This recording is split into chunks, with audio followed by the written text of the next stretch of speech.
Welcome aboard, it's Captain G.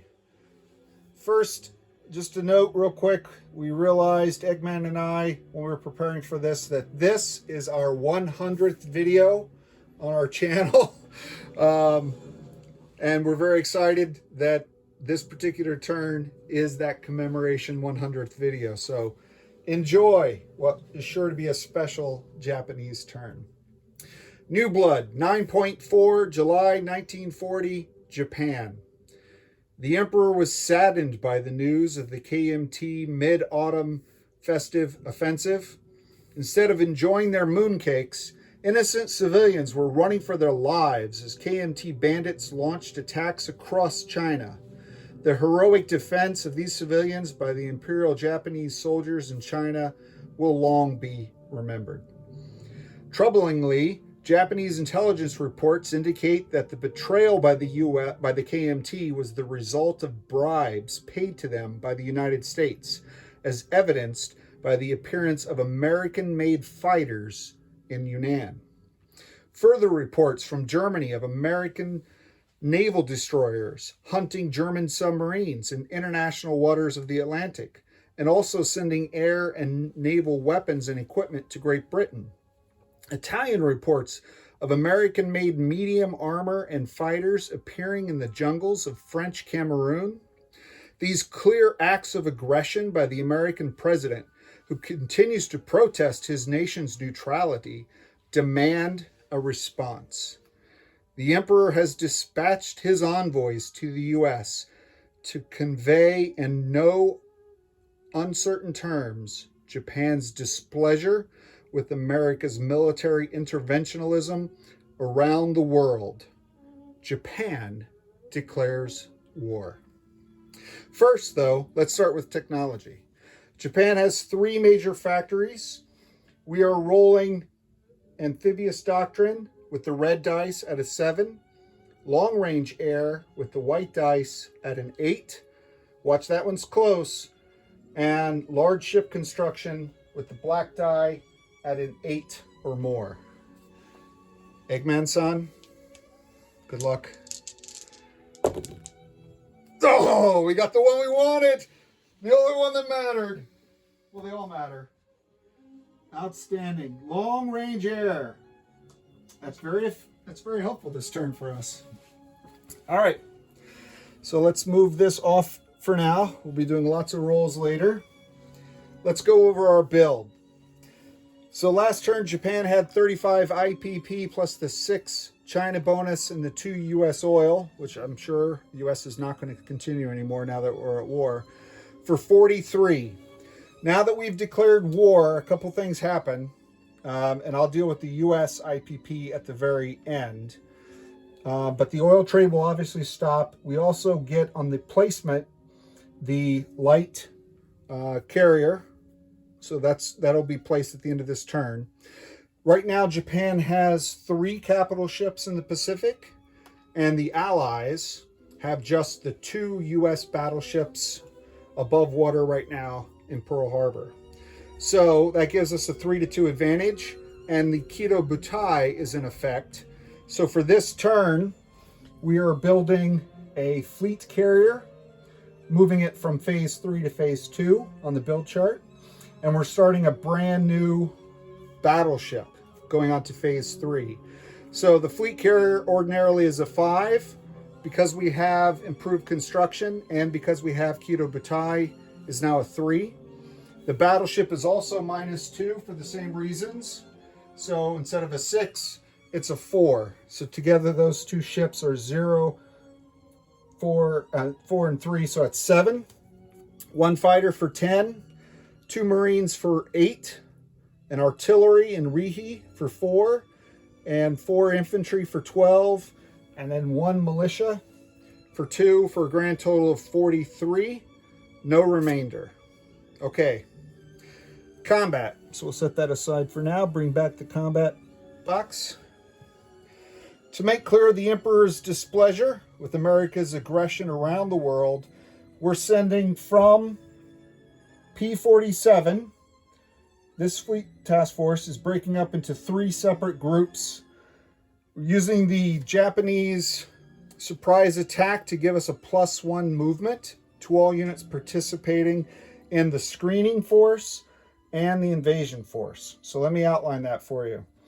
The screening force from this sea zone will move 1, 2, 3, 4. So that is P38, P39, P30, P25. The 2 fleet submarines will move 1, 2, 3, and then they'll get their extra movement bonus for the surprise attack. 1 tactical bomber from this sea zone moving 1, 2, 3, 4, and it will land on the carrier that comes out. And I'm going to lay out the American defenders and the Japanese naval attackers. We're also sending, as part of the screening force, a light cruiser, same 4, and one heavy cruiser. Right?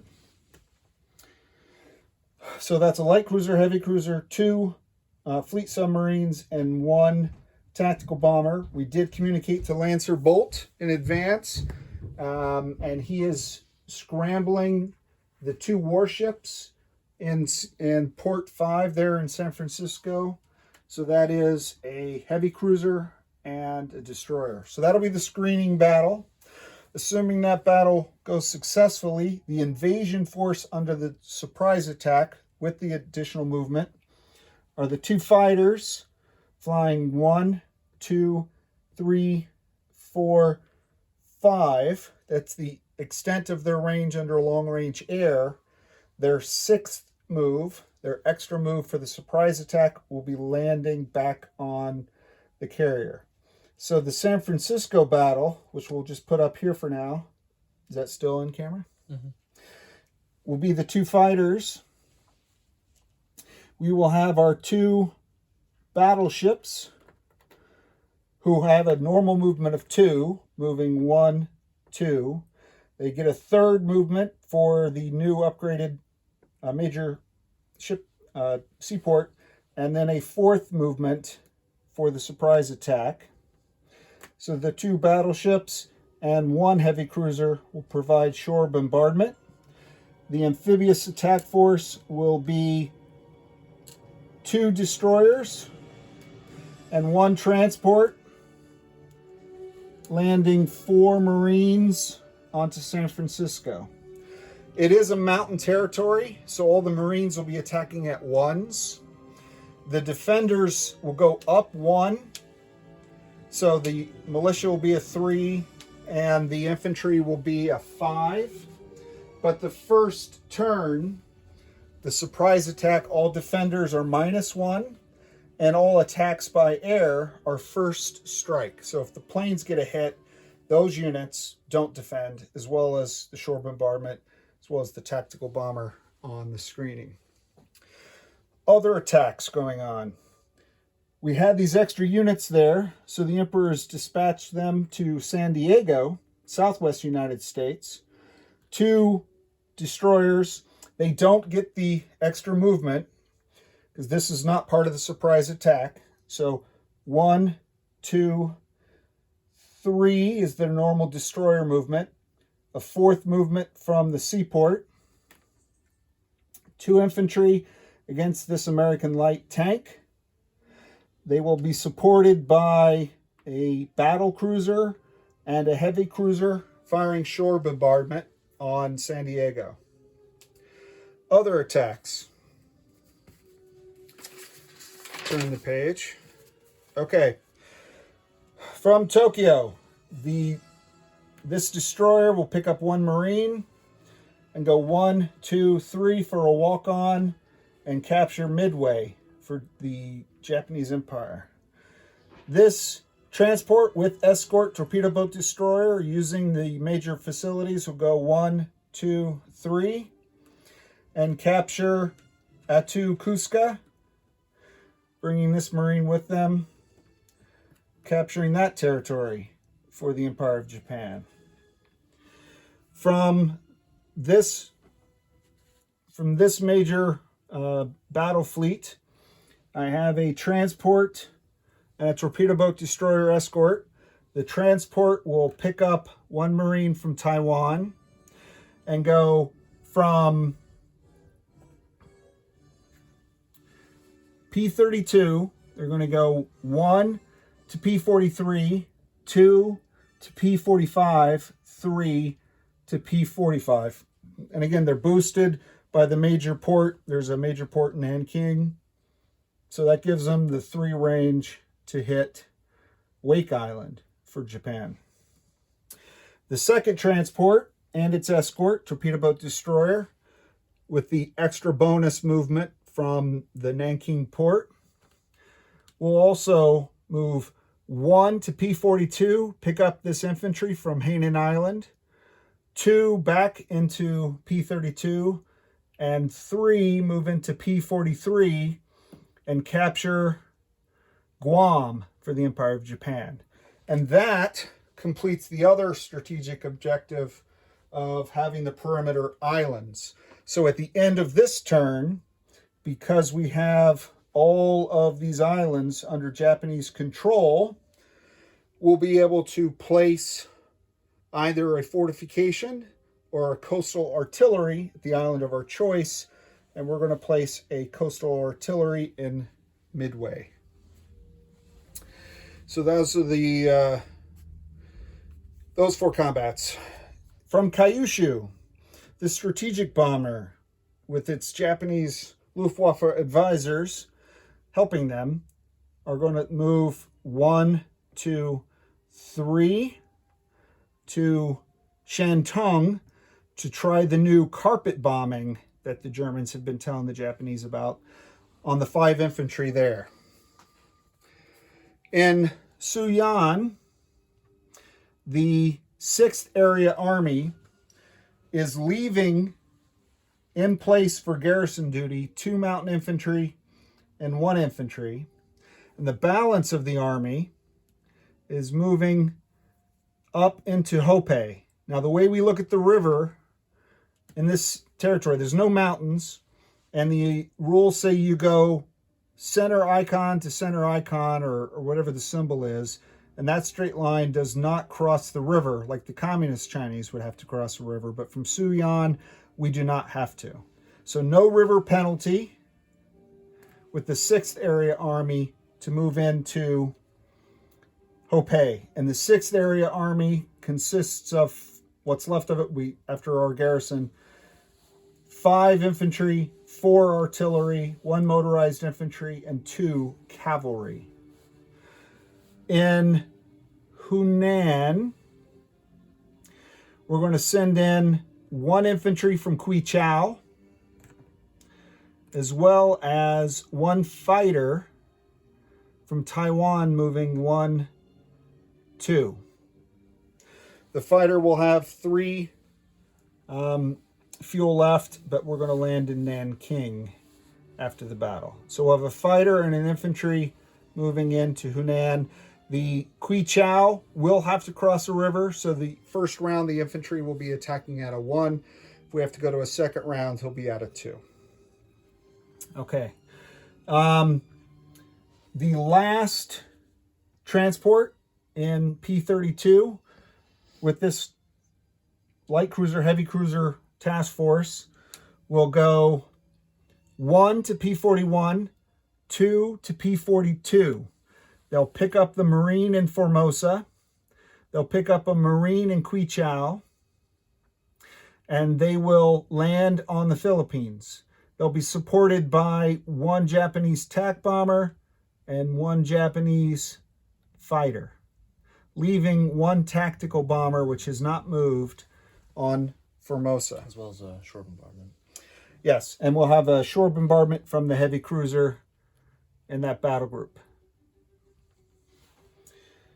Let's see. Further, the 2 coastal submarines in P-47 will move down to P-37, and they are going to hit the convoy line before either end of the convoy line is captured by the Japanese. So we'll be able to raid that convoy. We'll do the convoy ratings first to get that out of the way. Further, on Okinawa in P-33, this Japanese seaplane will move 1, 2, or up into this sea zone P-43 and go on map and will conduct a sea rating. So that convoy line is going to have 2 coastal subs and a seaplane, all of them at +1 for the convoy rating. And let's see, we did convoy raid, Hong Kong.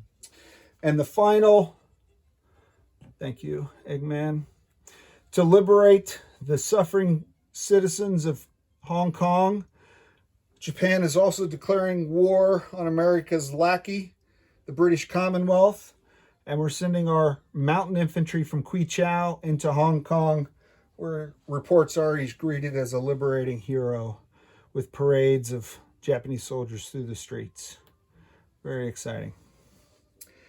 And that was every one of these battles. I think I got them. There should be a total of like 15 of them. I ran out of battle markers. Okay. So let's roll some combat. Then we'll do non-combat, etc. So let's start with the coastal rating. For some reason, I can't find the British dice. I have it. Oh, you have it. Okay, there we go. So the red... It's American. Oh, it's American dice. Oh, good call. Look at this. We're raiding a new country. Well, interestingly enough, it looks like the British one. All right. So they're both red, but there's a red and blue tinge, and then there's the clean Japanese red and white. So we'll do the seaplane at a +1. 1. 1. So that's good. And then we'll do one of the coastal submarines at +1. 2. So 2. So that's it. We don't get to roll the third one because this convoy line has a max of 3, I believe. Yes, max of 3. So the U.S. will lose 3 IPP from their cash on hand due to those brilliant Japanese Navy coastal defenses. All right, let's start in China and go out. We have the Japanese strategic bomber, 3 dice. We're looking for 2 or less. Carpet bomb. 1 hit. 1. All right, well, we got 1. And they'll return to Honshu. So we take off 1 casualty. No change in IPP. Just a bombing raid. And put him in the dead pile. Okay. In Hunan, we have 1 Japanese infantry crossing a river at 1, 1 Japanese fighter at a 6, and 1 defending Japanese at a 4. They don't retreat when they're defending. So let's roll the attacking. You want to do the infantry first? Mm-hmm. Infantry attacking at a 1. Miss. 7. Fighter attacking at a 6. Hit. 2. Excellent. So that's a hit. And the Japanese defender at a 4 or less. 5. Hey, we've liberated Hunan. Outstanding. That was the riskiest, I think, of our attacks. Whew. All right, so that's +2 for Japan. Now let's do the large Japanese land battle in Hopeh with the 6th Area Army. They have 2 defending infantry. And now again, as we said, Siuyuan to Hopeh. We go roundel to roundel. We don't cross a river. So no penalties on our force. We have 4 artillery at first strike at 3 or less. 4 3s or less. 1. Outstanding. So that's half the battle right there. G.I. Joe. All right. So 4 of these will be elevated. So that means we have 2 1s for the motorized and the 1 infantry who's not elevated by the artillery. So 2 1s. I'm sorry, 2 2s. But yeah, 2 2s. Okay. Now we have the 4 infantry 3s and the 2 cavalry 3s. So 6 3s. 1, 3 hits. 2, 3 hits. All right. So he's thoroughly dead. Outstanding. Well done, General. And the Chinese get 1 shot in defense. Miss. 6. Outstanding. This is going better than scheduled so far. And we've liberated Hopeh. All right. Let me. So that's all of the mainland China battles. Let's go to the Philippine Islands now. We have the shore bombardment. A heavy cruiser shore bombards at a 2. 3. 3 is a miss. Let me pause for a second. I've already talked to Mark the Shark and Lancerbolt on this particular point. The Americans do have a port, and they do have ships in that port. However, the Japanese Navy never entered the sea zone P50 that port borders. They went P41 to P42. So the American ships can't scramble because there are no landing craft, there are no attackers in that sea zone. So the destroyer and the transport remain in port. We'll roll at the end if we win the battle on whether or not they're captured. Okay, so nothing on the shore bombardment, so it goes back to the task force marker. We have 2 Marines going ashore. It is a mountain. All of the Philippines look to us to be mountain terrain. So both Marines are attacking at a 1. Miss. 6, 7. Okay, so they miss. We have a fighter at a 6. 6. Got him. And we have a tactical bomber at a 7. 8. All right, so the fighter did get him. The U.S. militia defends at a 2. 4. Miss again. Outstanding. All right, since we're here in the Philippines, let's go ahead. You want to roll now for the ships? Mm-hmm. All right, let's... Port 6 has, as we said, a destroyer and transport. Roll for... Which one do you want to roll first? Transport? Transport. We're going to roll for the transport. Oh, I want this one more than the other one. 8. 8. Destroyed. So that's destroyed. 1 to 9 is destroyed. 10, 11, 12 captured. So that goes in the dead pile. How about the destroyer? 9. Ah, also destroyed. The American Navy refused to let itself be captured, unlike in Thunderball. Oh well. I was hoping for some free ships. So that completes all of these battles. We did our island lands. We did our convoys. So let's go back to the United States. So the first battle we have to resolve here is the screening force. So the screening force, again, the scrambled heavy cruiser and the scrambled destroyer, as well as the 2 coastal submarines defending at least for 1 round against the 2 Japanese fleet submarines, the light cruiser and the heavy cruiser. The tactical bomber, because this is part of the surprise attack, does get first strike. So let's roll it first. It hits on a 7 or less. Its target select on a 3 or less. So ideally we'll target select the heavy cruiser. 2. 2. Target select the heavy cruiser. It goes down with no opportunity to shoot back. All right, so we have the 2 submarines. Now, because he has a destroyer, these are not first strike in our shots. But the coastal subs will be first strike. So actually, let's roll the 2 coastal subs, because if they get a hit, it's first strike. They're 2s. And target select on a 1. Okay. 5 and 4. Excellent. All right, and they're pretty much done. So 2 fleet submarines attacking at a 3 or less. 1 and a 4. All right, so the 1 is we don't get first strike, but we do get target select. Target select. So we'll kill his destroyer, guaranteeing that we win the battle, because these have to submerge if they survive. So the only thing left in this first round is a light cruiser, which shoots at a 5 or less. 2. All right, we got one of them. I'd rather get rid of them now. And a heavy cruiser at a 6 or less. 4. All right, so they're all wiped out. The destroyer is the only one that has not shot back that gets a shot. So destroyer at 4 or less on defense. 9. Outstanding. Clean sweep. As a retired sailor, I feel very sad for the American Navy, but as the Japanese admiral, I'm thrilled. All right, let's now.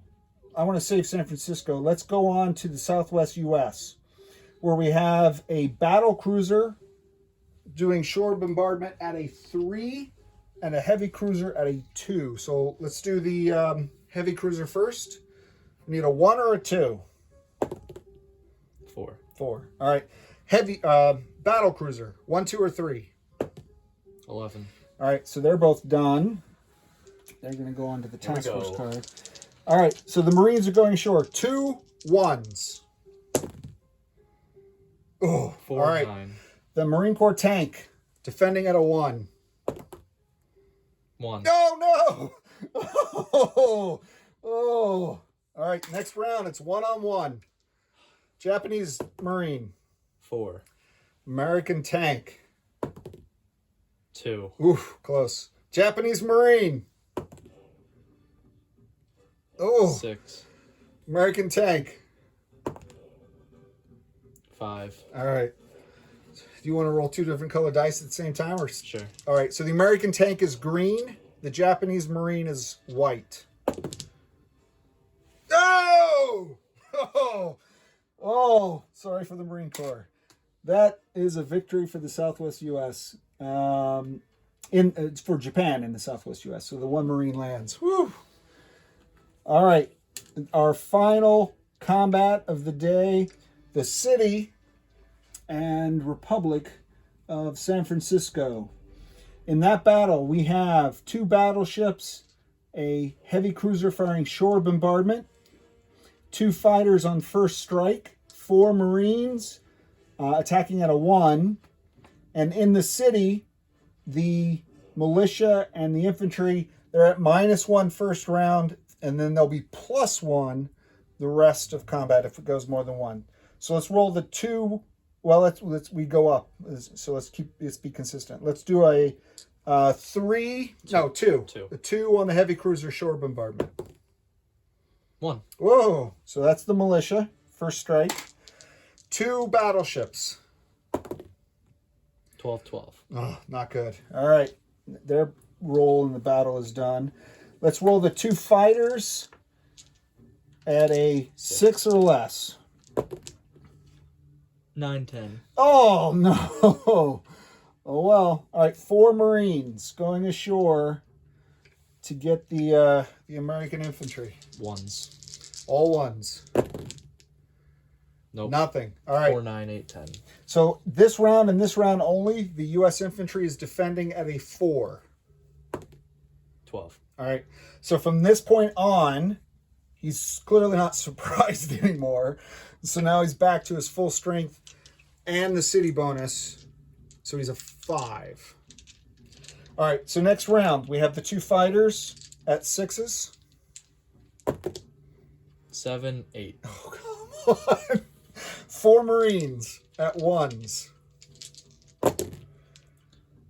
Nope. Nope. And the defending infantry now at a 5. 10. 10. Okay. Next round. 4 Japanese Marines at 1s. Let's build up to the planes. Let the planes get excited about where they are. 2, 5, 8, 11. Nope. All right. Come on. 2 Japanese planes at 6 or less. 8, 11. Oh my gosh. And the American defending at a 5. 5. Wow. All right. So that Marine died unnecessarily. Those Japanese pilots, if they do not get a hit this round, they are our first round of volunteers for the Kamikaze Corps. What are you rolling? 3? 4, 3. 3 1s. 3 1s. Nope. The Marines got to take care of business themselves. The two fighters. 5. 9. 5. One of them. All right. So the defending U.S. infantry who fought bravely, kudos to him. 5. 1. 1. All right. So we lost 2 Marines in that battle. Should not have gone that long. And it gets target select, but it can't select air. Correct. It can only it's only against vehicle class, and we had no vehicles. Outstanding. So that completes the battle. Now, we already rolled for the Philippine Island ships, and they were both destroyed. So let me put that back. In San Francisco, the heavy cruiser and the destroyer left 2 transports in port. So I'd love to capture one of these. Just roll 2 dice if you want. We need 10 or more, otherwise they're scuttled. 1, 4. Where are the high rolls that we got with the pilots? All right, so both those transports are scuttled. And this entire task force now is in this sea zone. And we'll do status of forces after all of this insanity at the end. All right, so non-combat. Ooh.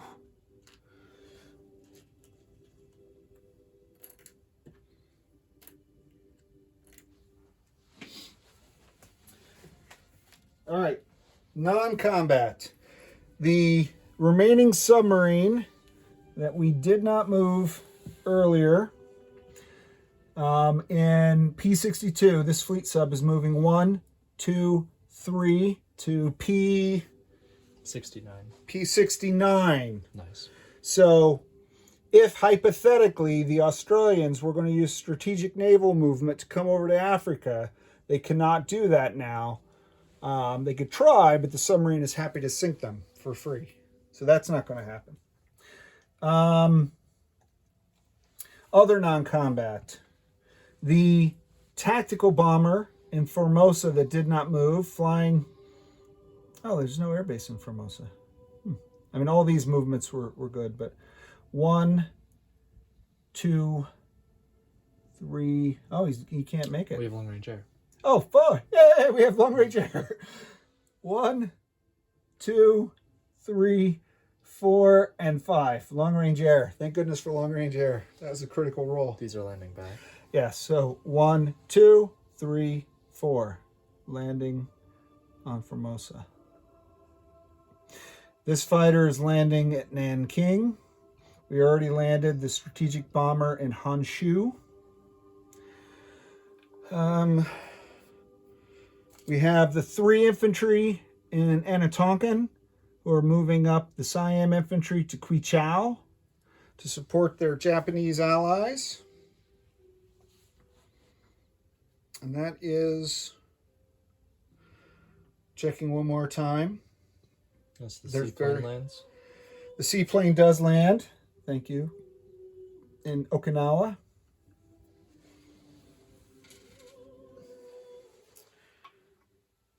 I think that's it. And there's nothing in this port. The Japanese Navy had the option, at least the ones that amphibiouslly assaulted, to go into that major port, but they chose to stay at sea to better be able to deal with whatever responses come from the U.S. All right, just we measured this out. This fighter in Northwest United States, 1, 2, 3, 4, could attack this, but it would have nowhere to land. So that's not going to work. We already talked about that, just as a heads up to our partners. So let's do status of forces. No, let's place units, then we'll do status of forces. So the place units, light carrier we'll put in the Sea of Japan. The battleship and the carrier just move up on the chart. The fighter we will put in Honshu with the strategic bomber. That's 1. And we're going to put the 4 infantry there as well. So that's all 5 of the production capacity of Honshu. The infantry, we're going to start in Nanking. The militia. The militia, we're going to start in Nanking as the Japanese inspire their Chinese allies to mobilize in defense of Emperor Puqi. The 2 Marines are starting in Kyushu. The artillery, as we said, is going to be built in the factory of Rihi. That is all of our police units. Now, we have one more police unit. I forgot to get out the weapon, which is the coastal gun that we get. And we're going to put that on, where's it at? Midway. That's for the bonus of having Guam, Wake, Midway, and Atukiska. Outstanding. All right, so let's take a look now at the IPP charts. You can come with us as we bring you along safely and soundly. Pardon me. All right, so let's do the U.S. first. You got that? Thank you, Egg. The U.S., we declared war. They jumped to 63. After that, the convoy attacks, Lancer Bolt, that obviously cash on hand. You've had plenty of experience with that with the British. But we're going to go down 2 for the Philippines, down 3, 1, 2, 3 for Southwest United States, and down 6, 1, 2, 3, 4, 5, 6 for San Francisco. And we also flipped over the home country bonus that you would get at war because you lost one of your cities. So until you take that back, you lose those 12 IPP. Japan is going to move up that same. So 1, 2 for the Philippines, 1, 2, 3 for the Southwest US, and plus 6 takes us to 37. We also conquered Hong Kong, 1, 2, and that takes the British down to 20. And we conquered 2 territories in China, Hopeh and Hunan. That's 1, 2, 1, 2, and that takes the nationalists down 4. So they are at 3 with the Vichy and the communists' second income, or second economy. For bonuses, Japan gets 2. So from an income, Japan's at 43. They had nothing left over. They lose the oil bonus for the rest of the game. They do pick up 2 for the Philippines, and now they're at 6 for the islands. We get 1 for Midway, 1 for Wake, plus we have 4 Japanese territories that give us bonus: Beiping, Hunan, Qichao, Nanking, and Hunan. Oh, 5th one. So we get 1 more. So that is 7. I'm missing 1 ship. I didn't expect to win that battle. So 7 plus 2 is 9, plus the 43 is 52. So we think that Japan should have 52. Let us know if that's wrong. We'll add these updates, but we get Pacific Island Buffer. I think we'll get Keto Butai. And that's it for now. So Captain G and Eggman are turning it over to Lancer Bolt, and the UK and Free France over and out.